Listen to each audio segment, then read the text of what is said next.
যে আবেদ আলী গংদের হাত কত শক্তিশালী। আন্দোলন করে বাংলাদেশের সবচেয়ে মাফিয়াকে দেশ ছাড়া করেছে। ধন্যবাদ সাংবাদিক ভাইরা এবং আমাদের উপস্থিত ছাত্র বন্ধুরা।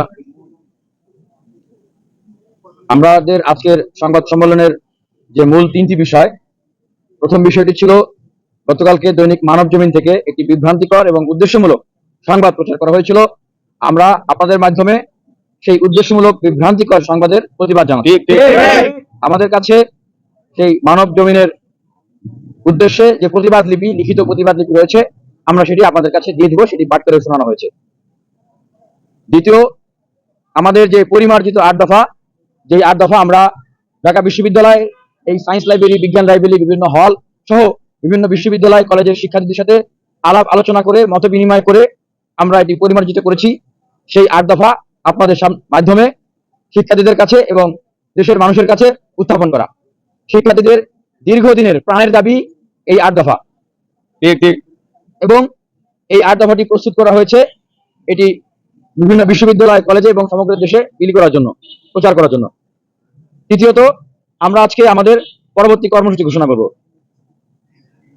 আপনাদের যদি প্রথম যে বিষয়টা আছে সেই বিষয়টা সম্পর্কে কোনো প্রশ্ন থাকে, মানব জমিনে যে আমরা প্রতিবাদ জানাচ্ছি সেটা আপনারা বলতে পারেন, আমরা সেই বিষয়ে উত্তর দিব।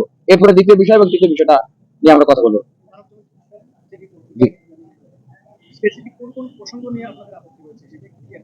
দেখেন, এখানে কিন্তু সুনির্দিষ্টভাবে লেখা আছে 9টা পয়েন্ট আছে। হ্যাঁ, এখানে প্রায় 9টা পয়েন্ট দেওয়া হয়েছে। এটা আপনাদের এখন দিয়ে দিব। হ্যাঁ, এটা আমরা আপনাদের কাছে দিয়ে দিব। হ্যাঁ, জি বলেন। আমাদের একটা পয়েন্ট ছিল যে এখানে যারা প্রশ্ন পেশে জড়িত না, দিকের পরীক্ষার্থীরা, তারা আসলে আন্দোলনের কারণে হয়রানির শিকার হচ্ছে। সেই জায়গাটাতে আপনাদের অবস্থান কিন্তু অন্যান্য দিকের পরীক্ষার্থীরা হয়রানির শিকার হচ্ছে কিনা, 1 নম্বর প্রশ্ন। 2 নম্বর প্রশ্ন হচ্ছে জুলাই আন্দোলনটা একটা পুরো আন্দোলন ছিল, বৈষম্য বিরোধী আন্দোলন নিয়ে আমরা সবাই দেখেছি। তারপরেও কেন আপনারা এতদিন ধরে আন্দোলন করছেন, একটা সমালোচনা হচ্ছে, তোমরা আমরা দেখতে পাচ্ছি যে আসলে বৈষম্য নিরোধ হয়নি, আমরা এখনো বিদ্রোহ নিয়ে আন্দোলন করছি। এই দুটো জায়গায় আসলে আপনাদের অবস্থানটা কি? দেখুন, আপনারা এখন আন্দোলন প্রথম যে পয়েন্টটা বলছেন যে এখানে একটা গ্রুপ স্টুডেন্ট যারা হয়রানির শিকার হচ্ছে, দেখেন এখানে কিন্তু এই সেন্ট্রাল লাইব্রেরি থেকে এবং বিভিন্ন বিশ্ববিদ্যালয় কলেজের ক্যান্ডিডেটের শিক্ষার্থী বন্ধুরা এখানে আছে। আপনারা কি মনে করেন যে এই আন্দোলনটা শিক্ষার্থীদেরকে হয়রানি করার কোন আন্দোলন না? শিক্ষার্থীরা বলছেন এই আন্দোলনটা কিন্তু শিক্ষার্থীদেরকে হয়রানি করার কোন আন্দোলন না, বরঞ্চ আমাদের এই আন্দোলনটা ছিল 46তম বিসিএস কে কলঙ্কমুক্ত করা। আমরা বিভিন্ন সময় দেখেছি, বিভিন্ন ভাবে দেখেছি, ছলে বলে কলে কৌশলে এই আবেদ আলী গং যারা প্রশ্ন পেয়েছে তাদেরকে রেখে তাদেরকে সাথে করে নিয়ে পরীক্ষা দেওয়ার ব্যবস্থা করা। আমাদের পক্ষ থেকে এখন পিএসসির উদ্দেশ্যে প্রশ্ন এবং সরকারের উদ্দেশ্যে প্রশ্ন যে আবেদ আলী গংদের হাত কত শক্তিশালী, আবেদ আলী গংদের কত টাকা, যে তাদেরকে টিকানোর জন্য আপনারা আরো 11,000 টিকালেন। বাংলাদেশে এরকম কি কোনো মানদণ্ড আছে, এরকম কি কোনো নীতিমালা আছে যে প্রশ্ন ফাঁস হলে সেটা পিএসসি স্বীকার করেছে না? ভাই, যদি না হতো তাহলে তো অস্বীকার করতো, তাহলে তো আর 1,000 টিকাতো না। তাহলে সেই জায়গাটায় তারা তাদেরকে বহিষ্কার না করে তাদেরকে শাস্তির আওতায় না নিয়ে এসে আরো 11,000 টিকালো। সামনে যদি পিএসসির এরকম ভাবে আরো প্রশ্ন ফাঁস হয় তাহলে সেটাকে বৈধতা দেওয়ার জন্য এইভাবে আরো কত হাজার করে ওনারা টিকাবে। শিক্ষার্থীরা তো, আমরা তো সেই কথাটাই বলতেছি যে প্রশ্ন মাস বাংলাদেশের শিক্ষা ব্যবস্থাটাকে, মেরুদণ্ডটাকে ধ্বংস করে দিয়েছে, বাংলাদেশের চাকরি ব্যবস্থাটাকে ধ্বংস করে দিয়েছিল, যেটা আমরা পতিত সরকারের সময় দেখেছি। তাহলে সেই পতিত সরকার আওয়ামী লীগের সময়ের যে দুর্গন্ধ, যে নষ্ট, সেইটাকে কেন জোর করে এই 5 আগস্ট পরবর্তী সরকার বা এই পিএসসি বয়ে বেড়াবো? কি শান্ত, কি উদ্দেশ্য? এটা মনে করার কিছু নাই।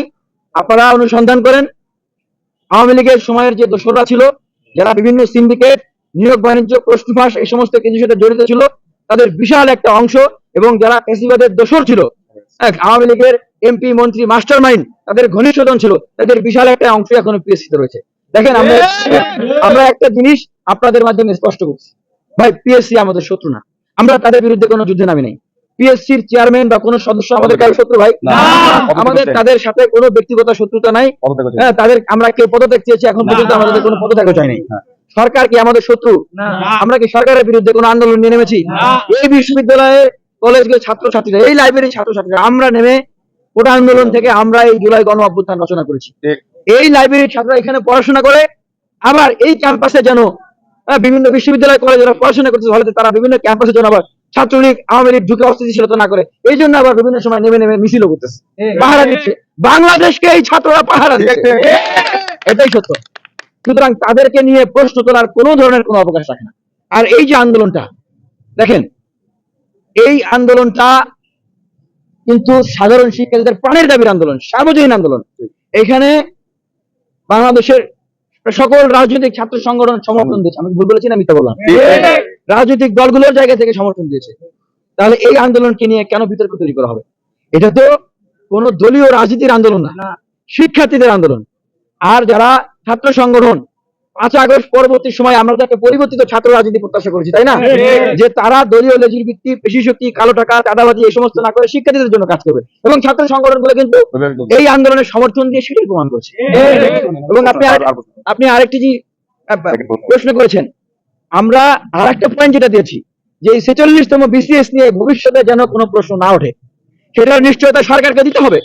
কারণ ওনারা ওনাদের ওয়েবসাইটে বলেছেন যে এটার নাকি নিশ্চয়তা কেউ দিতে পারবে না। তাহলে ওনারা কেন আমাদের পরীক্ষা নেওয়ার দায়িত্ব নেবে, ওনারা যদি নিশ্চয়তা না দিতে পারে? কারণ 27তম বিসিএস বাতিল হয়েছে, 18 সালের কোটা সংস্কার আন্দোলনের প্রজ্ঞাপন আবার 24 সালে এসে ঝুলিয়ে দেওয়া হয়েছে।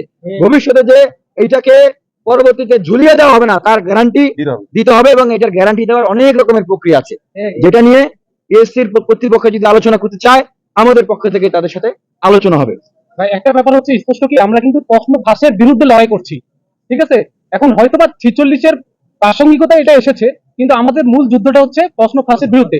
আমরা প্রশ্ন ফাঁস মুক্ত স্বচ্ছ শিক্ষার্থী বান্ধব পিএসসি দেখতে চাই।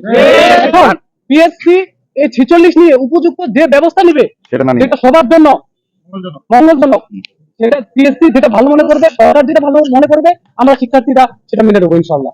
আপনাদেরকে দেখাচ্ছি, কলঙ্ক মুক্ত করতে হবে। আপনাদেরকে দেখাচ্ছি এই যে 8 দফা আমাদের দাবি, এই 8 দফাকে কেন্দ্র করে পিএসসি সংস্কারের এই 8 দফা শিক্ষার্থীদের প্রাণের দাবি, দল মত নির্বিশেষে সকলের দাবি, বাংলাদেশের মানুষের দাবি। আমরা এই 8 দফাকে কেন্দ্র আমরা কাজ করছি। এই আন্দোলনকে জুলাইয়ের অঙ্গীকার, জুলাইয়ের অঙ্গীকার, জুলাইয়ের অঙ্গীকার।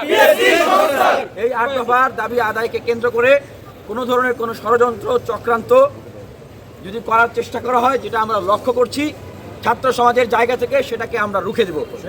এই ছাত্ররা আন্দোলন করে বাংলাদেশের সবচেয়ে মাফিয়াকে দেশছাড়া করেছে। সুতরাং কোনো কালো টাকা এবং পেশি শক্তির সিন্ডিকেট, কোনো প্রশ্নবাসের সিন্ডিকেট আমাদেরকে বিতর্কিত করবে।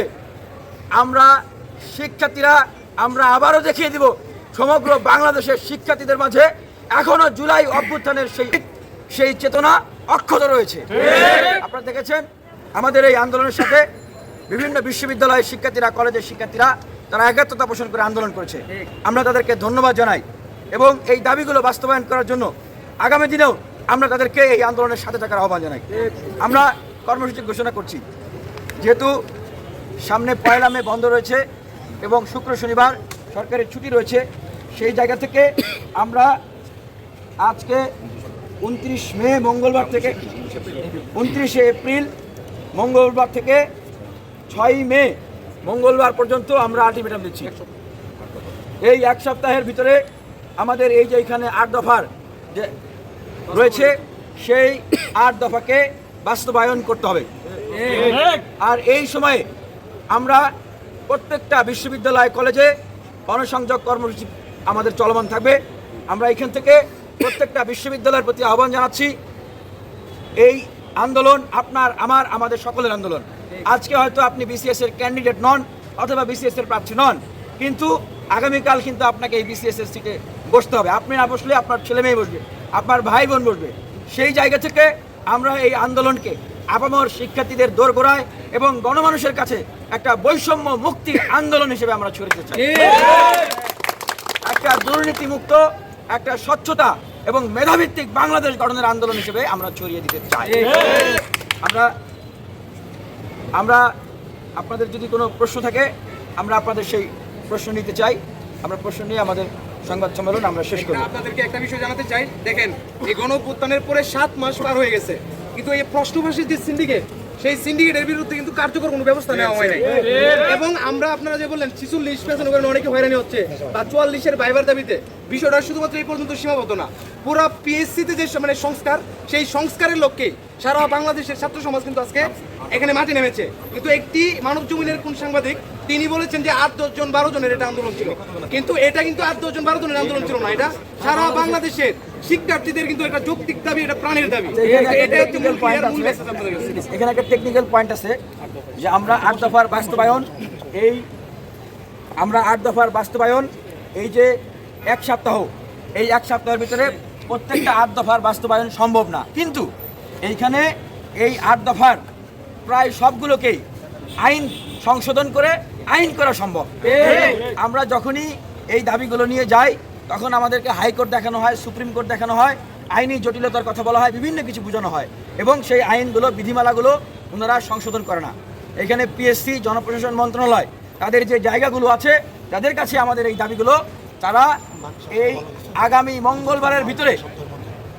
মঙ্গলবারের ভিতরে শিক্ষার্থীদের সাথে, শিক্ষার্থী প্রতিনিধি আমরা এখান থেকে সিলেক্ট করে দিব, তাদের সাথে আলোচনার প্রেক্ষিতে এই 8 দফার যেগুলো বাস্তবায়ন এই 7 দিনের ভিতরেই সম্ভব বাস্তবায়ন হবে, আর যেগুলো বাস্তবায়ন সম্ভব না, মধ্যমেয়াদী বা দীর্ঘমেয়াদী, সেগুলোর আইনগুলোকে আমরা বাস্তবায়ন চাই। এবং প্রশ্ন ফাঁস যেন না হয় সেটার বিষয়ে আমরা বাস্তবিক পদক্ষেপ চাই, এবং আমাদের পক্ষ থেকে আমরা আরও বিস্তারিত প্রস্তাবনা দেব কিভাবে পিএসসির যে চেয়ারম্যান সহ যে সদস্যরা রয়েছে তাদের নিয়োগ প্রক্রিয়া হবে, সেগুলোর বিষয়েও আমাদের ছাত্র প্রতিনিধিদের মাধ্যমে আমরা সুনির্দিষ্ট প্রস্তাবনা দেবো, এবং পিএসসির বিস্তর আরও বিভিন্ন বিষয় নিয়েও আমরা প্রস্তাবনা দেবো। কিন্তু এইখানে যে 8 দফা, এই 8 দফাকে আমরা 1 সপ্তাহের ভিতরে বাস্তবায়ন চাই। ধন্যবাদ সবাইকে। আপনাদের কোনো প্রশ্ন থাকলে আপনারা জিজ্ঞেস করতে পারেন।